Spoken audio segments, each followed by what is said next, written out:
Let's find out what's in our community. Right now in Massachusetts, there's a huge need for dedicated foster caregivers.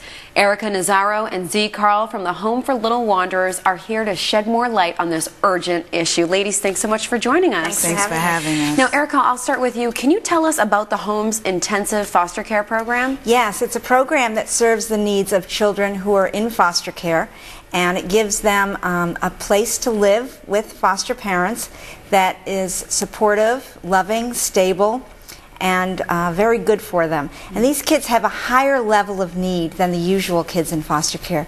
They may have gone through more trauma or abandonment, neglect, or abuse, and they really have needs for being loved, for being cared for being nurtured, and they need patient parents. Now, when it comes to patient parents, caregivers, Z, what exactly are you looking for in caregivers? Well, we're looking for caregivers who are just open to learning the child's experience, to working with different providers, like mental health providers, the school, after-school programs. We're looking for people who are willing to take on other children in the community, and we really try to focus on a village raising a child. So we just want dedicated individuals who don't have to be parents themselves, could be all different kind of ages, all different kind of professions, but adults who can keep children safe and teach them skills that they need in life. And Erica, some people might have a misconception on exactly where the greatest need is in Massachusetts. Can you talk about where exactly foster care is really needed? Yes, absolutely. We need homes in the South Shore, in the North Shore,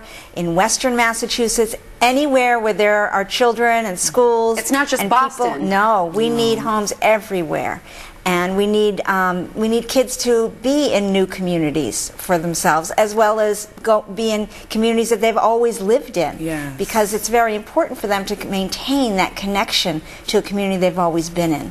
And if someone has decided that they want to become a foster parent for the first time, what advice would you give them? First, they really have to want to take in children in the community that have special needs. And special needs as far as emotional needs, mental health needs. And then they would have to be trained, and we call it MAP training.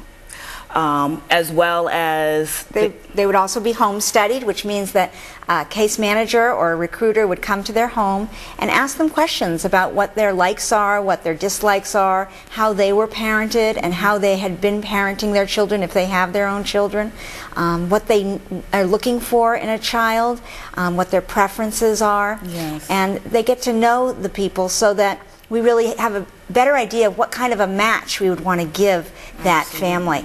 We would want to match them with a child that would meet their needs as well as meet the child's needs. That's the most important thing.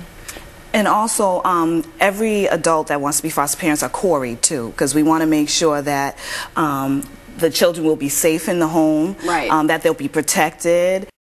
Well, Z and Erica from the Home for Little Wanderers, thank you so much for joining us, and thank you for all that you do. Obviously, there are a lot of kids out there who need to be taken care of, so thank you so much. Thank you. Now, if you'd like to help out in any way, you can learn more at thehome.org.